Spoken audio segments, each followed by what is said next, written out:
Galera, eu sou Ivan Salles, sou professor de matemática de vocês. Nessa nossa aula de hoje, vamos falar sobre o assunto que mais cai na prova do Enem, que é a análise de gráficos.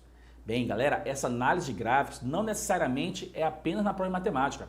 Você pode ter análise de gráfico na disciplina de biologia, química, física, português, história e assim vai, tá bom? A análise de gráfico é extremamente importante, é a questão que mais cai no Enem, porque envolve todas as áreas, tá bom? Então assim, só que antes você precisa conhecer o gráfico e entender como é que funciona a leitura desse gráfico. Por exemplo, quando você tem um gráfico de colunas, como esse exemplo aqui, ó. O que é o gráfico de colunas? São colunas horizontais, indicando, por exemplo, nesse caso, ó, as notas obtidas por a quantidade de alunos em relação à nota. Fácil, claro, ó.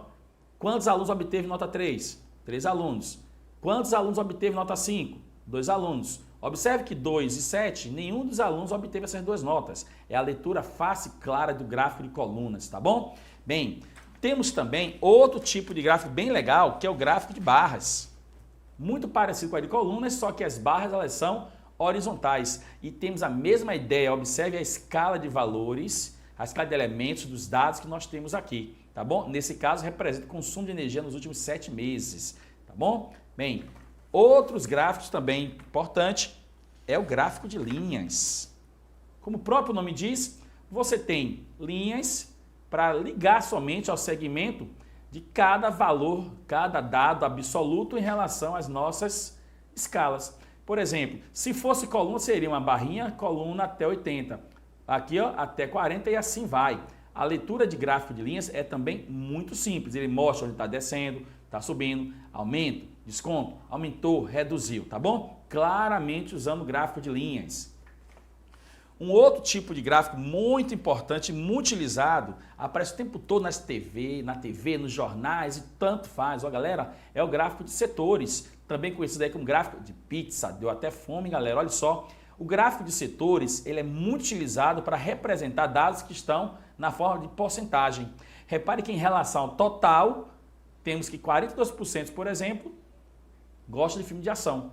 Aqui é uma pesquisa relacionada a quantidade de pessoas, ou porcentagem de pessoas em relação ao tipo de filme que essa pessoa gosta, tá bom? Então fica muito claro perceber pela leitura que mais pessoas disseram gostar de filme de ação, tá bom? É o gráfico de setores.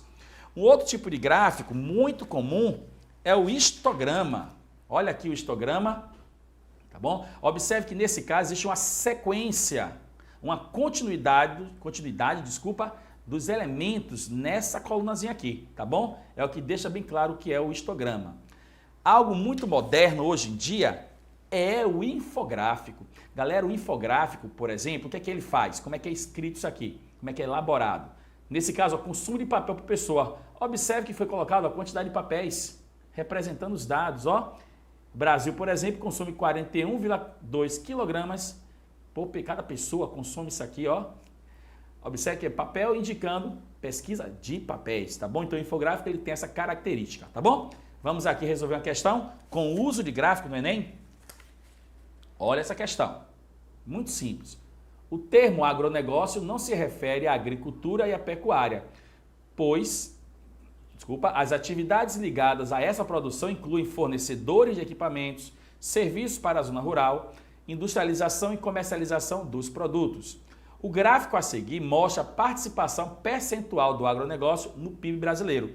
O gráfico em questão é esse aqui, ó, galera. Observe que é um gráfico de linhas, tá bom? Então aqui você tem o ano, tá bom? A participação no PIB, e esse aqui você tem a porcentagem em relação ao ano. Bem, para essa questão vamos ver o seguinte. Esse gráfico foi usado numa palestra na qual o orador ressaltou uma queda na participação do agronegócio no PIB brasileiro e a posterior recuperação dessa participação em termos percentuais. Segundo esse gráfico aqui, ó, o período de queda ocorreu entre os anos. Galera, basta olhar no gráfico aqui, ó, a queda aconteceu entre quais anos? Olha aqui, ó, aumentou, chegou no ano de 2003, começou a reduzir a porcentagem, ó. E foi assim até chegar ao ano de 2006. Então, esse período de queda aconteceu entre os anos de 2003 e 2006. Aí a questão fala que após esse período houve uma recuperação, mas a queda aconteceu entre 2003 e 2006. Procurando aqui, observe, temos exatamente na letra C, ó, o período entre 2003 e 2006 como período que houve essa queda na participação do agronegócio no PIB brasileiro, tá bom? Então é muito simples trabalhar com o gráfico, é muito fácil trabalhar com ele. Espero ter sido claro para vocês, espero ter ajudado e até a próxima aula.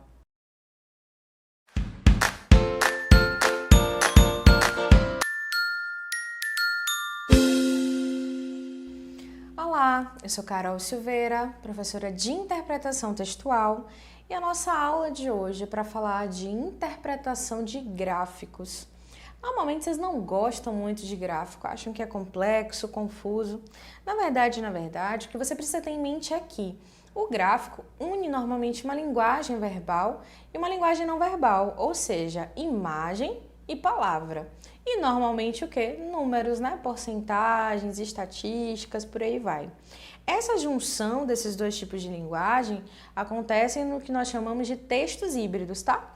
E esses textos híbridos podem ser propagandas, podem ser charges, podem ser obras de artes e também os gráficos, que serão nosso grande foco, né? Nosso experimento hoje. E a gente vai ver isso através de uma questão Enem, tá? Mas não esquece, se você tem dificuldade de interpretação textual, de ver também as nossas aulas sobre obra de arte, propaganda, para você ficar craque aí pro Enem, tá bom? Bom, isso daqui apareceu numa questão Enem de 2013. A primeira dica que eu dou é, quando você vê uma questão que tem, né, um gráfico, você, por favor, olhe o enunciado antes de ir para essa leitura, porque é uma leitura complexa, tem muita informação. Então, essa questão do Enem de 2013 dizia o seguinte: os gráficos expõem dados estatísticos por meio de linguagem verbal e não verbal. Massa, isso daí a gente já falou. No texto, o uso desse recurso, então o que é que ele quer saber? É exatamente sobre o conteúdo, mais ou menos, mas o que interessa é você saber o objetivo desse conteúdo, porque está dizendo o uso desse recurso faz o quê? Exemplifica, explica, mostra, indica, sintetiza. Bom, agora a gente já sabe mais ou menos o que a questão quer da gente, a gente vai entender esse texto. Olha o título, coisas importantes sempre para interpretação textual. Título, se houver, e fonte. Deve estar pequenininho aí para você, mas é assim que aparece na prova também. A fonte é IBGE e o título é Casados Independentes. Preste atenção. Um novo levantamento do IBGE mostra que o número de casados entre pessoas na faixa de 60 anos cresce, olha, desde 2003, a um ritmo 60% maior que o observado na população brasileira como um todo. Aí ele traz agora isso em forma de gráfico, né? O aumento no número de casamentos entre 2003 e 2008, pessoas acima de 60 anos, olha, 44%, e na população de modo geral, 28%. Então chama a atenção esse número. E um fator determinante é que cada vez mais pessoas nessa idade estão no mercado de trabalho, o que lhes garante a independência financeira necessária para o matrimônio. Então, aqui ele traz uma informação ainda complementar. População com mais de 60 anos no mercado de trabalho, que é importante também para a gente entender a proporção. Em 2003 e hoje, né? Nesse caso aqui, o hoje para eles é 2008, de acordo com a questão. Então, aqui você tem um aumento significativo. Já sabemos o que é que tem nesse texto. Aí voltamos. Os gráficos expõem dados estatísticos por meio de tais linguagens, ok. E no texto, o uso desse recurso faz o quê? Exemplifica o aumento da expectativa de vida da população, é esse o foco. Expectativa de vida, ele não fala de expectativa de vida, cancela essa daí. Explica o crescimento da confiança na instituição do casamento. O texto trouxe a relação de confiança no casamento? Não. Ele justifica o casamento, inclusive, pela questão de mercado de trabalho, número, né, de pessoas casadas acima de 60 anos, então letra B também não. Mostra que a população brasileira aumentou nos últimos 5 anos. Gente, o texto é sobre aumento da população? Não. Indica que as taxas de casamento e emprego cresceram na mesma proporção? Pode ser? Pode ser, porque você tem aumento aqui e você tem aumento aqui. Então, há uma relação de proporção. Mas deixa aí. Sintetiza o crescente número de casamentos e de ocupação no mercado de trabalho. E aí, Ficaremos em dúvidas dessas duas. Aí esse é o caso típico que você fica na dúvida e marca errada. Vamos ver o que é que a gente tem aqui de detalhe? Olhe, indica que as taxas de casamento e emprego cresceram na mesma proporção. Bom, isso daqui pra gente é uma charada em interpretação textual. Normalmente quando vem uma coisa muito exata, sempre, nunca, na mesma, igual, a questão tá errada. Porque não é na mesma. Você vê aqui ó, que tem proporções, mas existem quantidades diferentes. Sintetiza o crescente número de casamentos e de ocupação no mercado de trabalho? Sim, inclusive da mesma faixa etária. Então a questão certa é a letra E. Beleza? Espero ter te ajudado e até a próxima aula. Então vamos lá, pessoal. Vamos agora a mais uma questão do Enem. E nessa questão aqui nós teremos que fazer uma análise, tá, em relação aos gráficos apresentados, gráficos de barra.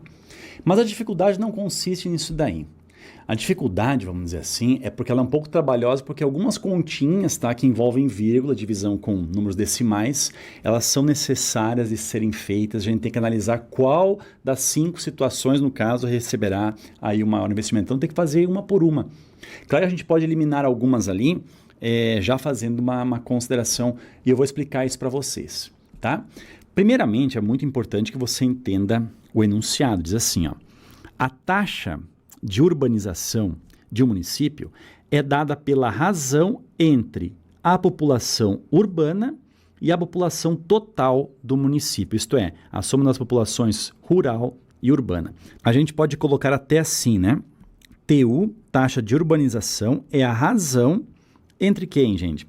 Entre a população que é urbana e a população total, ou seja, a população urbana mais a população rural. Beleza? Bom, aí continua assim, ó. Os gráficos apresentam, respectivamente, a população urbana e a população rural de 5 municípios, 1, 2, 3, 4 e 5, de uma mesma região estadual. Então temos 2 gráficos aqui, ó.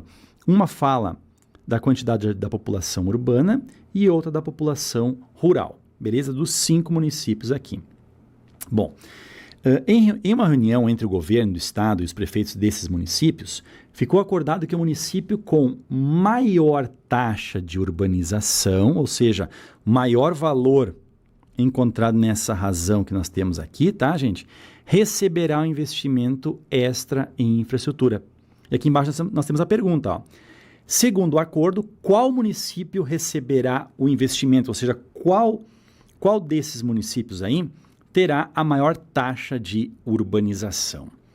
Beleza? Então aqui, gente, a gente deve começar a calcular, gente, as taxas de urbanização de cada um deles. Primeiro vamos deixar no formato de fração, fracionário. Beleza? Olhem só. Por exemplo, primeiramente calculando aqui, ó, a taxa de urbanização do primeiro município, do município 1, tá? Essa taxa aqui, ó, ela seria o quê, né, gente? Nós temos aqui, ó, a população urbana, que são 8.000 pessoas, tá? Dividido pelo total, ou seja, 8.000 mais 4.000, teremos aqui, ó, 12.000. Claro, nós vamos cancelar aqui, ó, 3 zerinhos, né? 8 dividido por 12, gente, divide por 4 o numerador, teremos o 2. Divide por 4 o denominador, teremos o valor 3, 2/3. Tudo bem? Vamos lá, ó. Taxa de urbanização do município 2. Quanto é que dá isso daí, né? Do 2, ó. População urbana, 10.000 pessoas. Tá? Agora, o total 10.000 mais 8.000, teremos 18.000. Tudo bem? Cortando os zeros aqui, ó, ficaremos com 10 sobre 18. Divide por 2, o numerador é 5. Divide por 2, no denominador, nós temos o 9. Tudo bem? Vamos seguindo. A taxa agora em relação ao terceiro município. Seria o quê? O terceiro município tem 11.000 pessoas. 11.000 pessoas de população urbana. E o total seria o quê? 11.000 mais 5.000. Isso aqui nós vamos ter o quê, gente? 16.000, né? Bom, isso aqui vai dar uma fração 11 dividido por 16. Agora, em relação à taxa do quarto município, seria o quê? 18.000 dividido por 18 mais 10, teremos 28.000. Ou seja, 18 por 28, Divide por 2 o numerador dá 9. Divide por 2 o denominador dá 14. Tudo bem? Agora, vamos lá. Taxa de urbanização do último município. Município 5 aqui. Seria o quê? O total urbana 17 mil. A gente pode colocar só o 17, né? Nem precisa ter colocado mil. Então, 17. E a soma é 17 mais 12. 29. Beleza? Então, nós temos aí, ó, essas frações. Agora, a gente tem que comparar, a gente tentar descobrir aí qual é a maior fração. A gente pode fazer algumas contas aí. Querem ver? Primeira coisa, gente. Olhando aqui para a taxa do município 1 e para a taxa do município 2. Reparem que se eu multiplicar aqui por 3 o numerador e multiplicar por 3 o denominador, essa fração ela fica uma fração equivalente, ou seja, mesma quantidade, vamos dizer assim, né? 2 vezes 3 ficamos com 6 e aqui denominador 9. Reparem que daí dessa maneira aí a gente consegue tirar uma comparação 6 nonos aqui e 5 nonos aqui. Ou seja, por enquanto, ó, a taxa 1 é maior do que a taxa 2. Então, a taxa 2 eu já vou até desconsiderar, riscando aqui. Beleza? Bom, em relação à taxa 3, né, gente? O que a gente pode fazer? 11 sobre 16. Vamos fazer essa divisão aí? 11 dividido por 16, isso aqui dá 0, né? Agora é o seguinte, 110 dividido por 16, isso aqui dá 6, tá? 6 vezes 16, o resultado é 96. 110 menos 96, temos o valor 14, tá? Colocamos o 0. Agora vamos lá, ó. Aqui vai ser 8, ó. 16 vezes 8 é 128. 140 menos 128, temos o valor 12. Mas aqui já deu para perceber o seguinte, é 0,68. Gente, quanto é que é a fração aqui 2/3? 2/3 não é 0,6666 e por aí vai? Como aqui é 0,68, essa fração aqui, ó, 11 sobre 16, é maior do que a fração 2/3. Portanto, a taxa 1 também a gente vai desconsiderar. Beleza? Vamos até descer um pouquinho aqui para ganhar um pouquinho de espaço. Vamos ver agora o seguinte. Em relação à taxa 4, gente, ó, 9 dividido por 14, ó. 9 dividido por 14, a gente coloca um 0 aqui, vai 0. 90 dividido por 14, que dá 6 também, beleza. 6 vezes 14, nós vamos ter 84, tá? E aqui é 6. Colocando 0, agora isso aqui vai ser 4, gente, ó. 4 vezes 14, chegamos aqui a 56, né?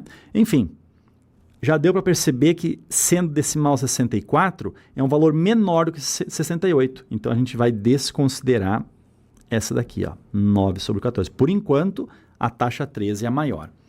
Agora em relação a 5, o que a gente pode dizer em relação a 5? 17 aqui, ó, dividido por 29, vamos colocar um 0. Agora 170 dividido por 29, isso aqui vai dar 5, gente. Já que 5 vezes 29, isso aqui é 145.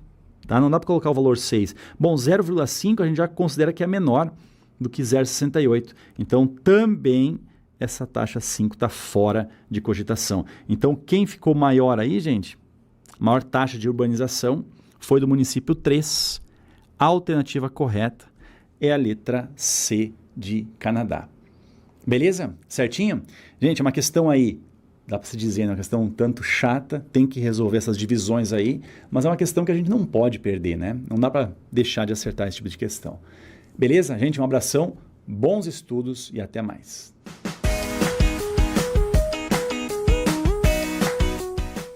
Vamos resolver a questão 162 do Enem 2016. Vamos ler comigo aqui o enunciado, ó.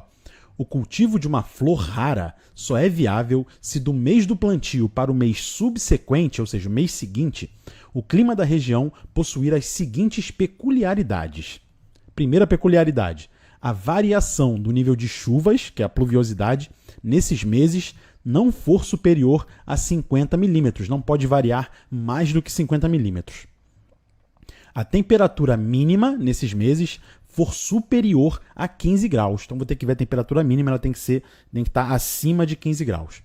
Ocorrer nesse período um leve aumento não superior a 5 graus na temperatura máxima. Então tem que ter um aumento que não pode ultrapassar 5 graus na máxima, beleza? 3 critériozinhos aí que tem que seguir. Um floricultor, pretendendo investir no plantio dessa flor em sua região, fez uma consulta a um meteorologista que lhe apresentou o gráfico com as condições previstas para os 12 meses seguintes nessa região. Está aqui o nosso gráfico, né? Vamos ver o que ele pergunta aqui nessa questão. Com base nas informações do gráfico, o floricultor verificou que poderia plantar essa flor rara. Então ele verificou que pode, né? O mês escolhido para o plantio foi qual? E aí, pessoal? Analisa esse gráfico aí, ó. Tenta resolver, que agora eu vou dar a solução. Aqui é o seguinte, ó, para resolver essa questão, eu acho que o ideal é você avaliar alternativa por alternativa. Fazendo dessa forma aqui, olha só, vamos testar a primeira, que diz que é a letra A, janeiro, né? Vamos ver o mês de janeiro se cumpre aqueles requisitos ali, né? Vamos lá, o primeiro requisito, ele diz aqui que a variação do nível de pluviosidade não pode ser superior a 50 milímetros. Então, de janeiro, que está aqui, ó, para fevereiro, o índice de pluviosidade, que está aqui do lado esquerdo desse gráfico aqui, né, é o seguinte, ó, repara que a pluviosidade é essa parte que está pintada de cinza, esse gráfico de barra aí, né? Então, de janeiro para fevereiro, ó, janeiro está bem aqui, ó, está um pouquinho abaixo de 150, e o mês de fevereiro, vou fazer de outra cor, fazer de azul aqui, o mês de fevereiro está um pouco abaixo, olha aqui, ó, está um pouquinho abaixo, mas você percebe que não é superior a 50 milímetros essa variação. Variou um pouquinho para baixo ali, mas não o suficiente. Então, cumpriu o primeiro requisito aí, o mês de janeiro para o mês de fevereiro, né? Vamos lá, o segundo critério. A temperatura mínima tem que ser superior a 15 graus. Vamos lá. Em janeiro, a temperatura mínima, repara aqui, ó, a temperatura mínima é essa que tem um pontilhado, né? Então, o pontilhado está aqui embaixo. No mês de janeiro, a mínima ficou aqui, ó. E aqui, a temperatura, você vê que está aqui do lado direito do gráfico. Então, você percebe aqui comigo, ó, que a temperatura mínima foi um pouquinho menos do que 20 graus Celsius. Um pouquinho abaixo, digamos 19 graus. É superior a 15 graus? É.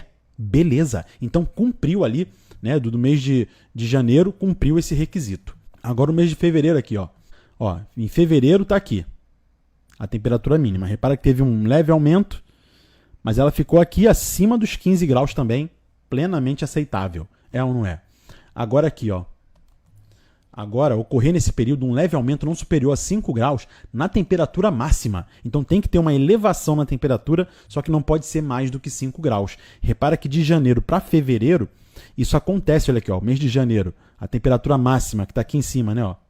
Essa parte do gráfico aqui, ó. A temperatura máxima em janeiro foi de 27 graus por aí, né?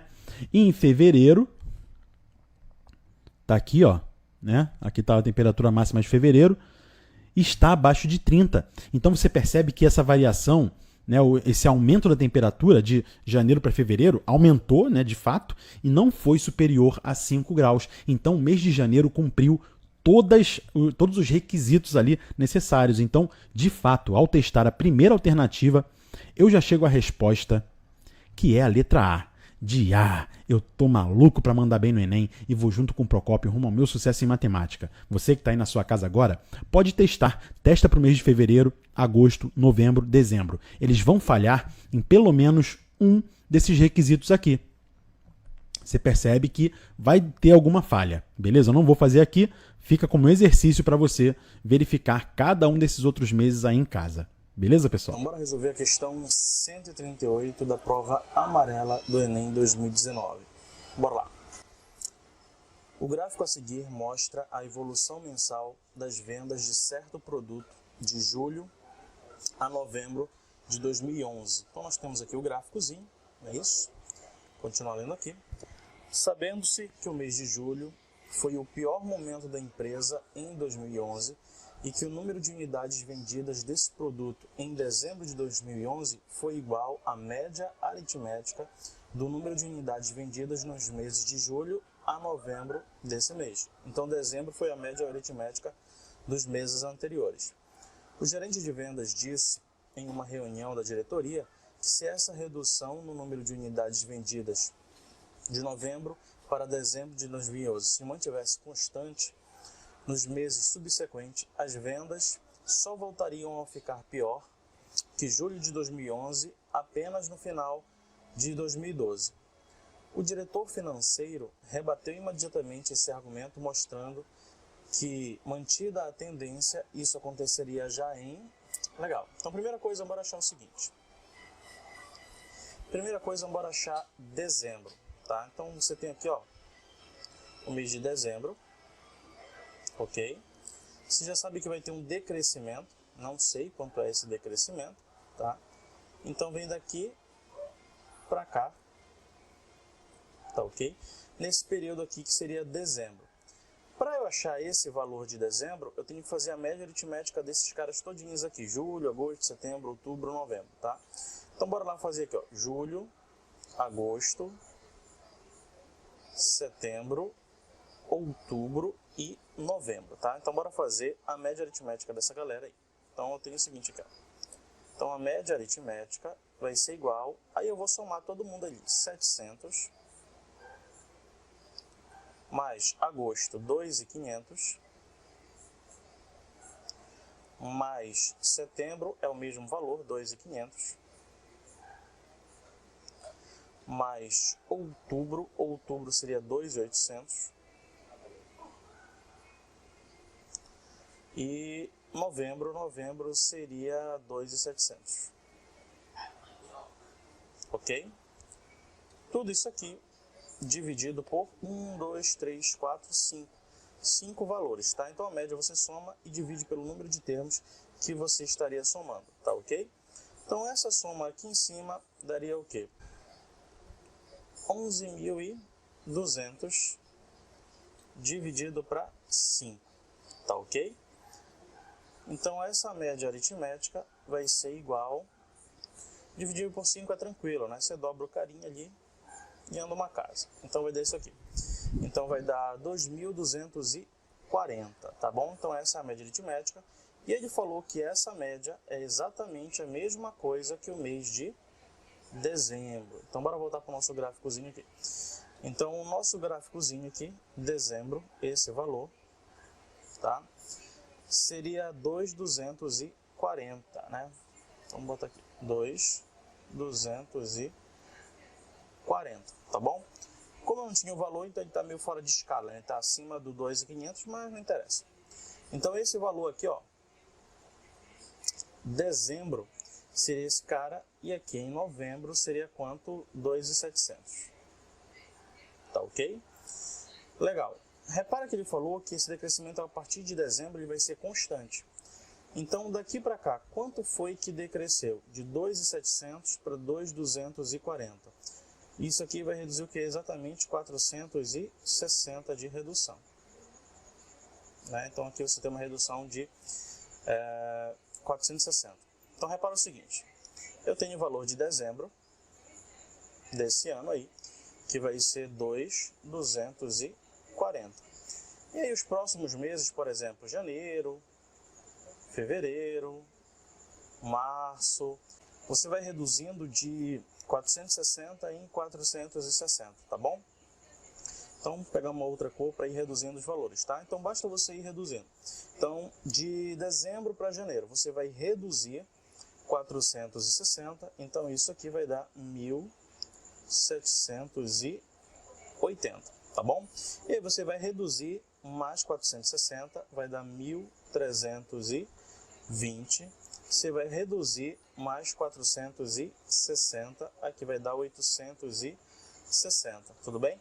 Repara que ele quer que seja menor do que aquele valor lá que ele falou, que seria de julho, né?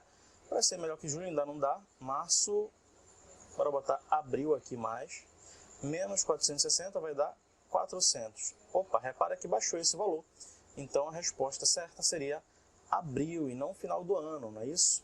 Então bora ver aqui onde é que está abril. Abril você vai ter no mês de... na letra D de dado, tá ok? Então bastava você ir fazendo essa redução, tem várias formas de você fazer, obviamente, tá ok? Então essa forma bem tranquilinha aí da gente resolver. Vamos resolver a questão 163 do Enem 2012. A figura a seguir apresenta 2 gráficos com informações sobre as reclamações diárias recebidas e resolvidas pelo setor de atendimento ao cliente, que é o SAC, de uma empresa em uma dada semana. O gráfico de linha tracejada informa o número de reclamações recebidas no dia. E o de linha contínua é o número de reclamações resolvidas, né, naquele dia. As reclamações podem ser resolvidas no mesmo dia ou demorarem mais de um dia para serem resolvidas. O gerente de atendimento deseja identificar os dias da semana em que o nível de eficiência pode ser considerado muito bom, ou seja, os dias em que o número de reclamações resolvidas excede o número de reclamações recebidas. O gerente de atendimento pôde concluir, baseado no conceito de eficiência utilizado na empresa e nas informações do gráfico, que o nível de eficiência foi muito bom em quais dias da semana. Pause o vídeo, analise o gráfico, que agora eu vou dar a solução muito fácil, muito simples. Eu procuro no gráfico aqui, né, onde a linha contínua, que é o número de reclamações resolvidas, excede o gráfico da linha tracejada, ou seja, está acima do gráfico da linha tracejada. A gente percebe nitidamente que isso acontece aqui, ó, certo? O gráfico de linha contínua está em cima do gráfico da linha tracejada. Então, na terça-feira foi um dia bom. E também na quarta, olha aqui, ó, na quarta-feira, o número de reclamações resolvidas excedeu o número de reclamações recebidas. Está acima aqui, ó. Então, terça-feira e quarta-feira. Nos outros dias, nada disso aconteceu, certo? Então, terça e quarta, a resposta aqui, ó, só pode ser a letra B de beleza. Compreendi a solução, não vou dar mole no Enem, vou junto com o professor Rafael Procópio. Tranquilo?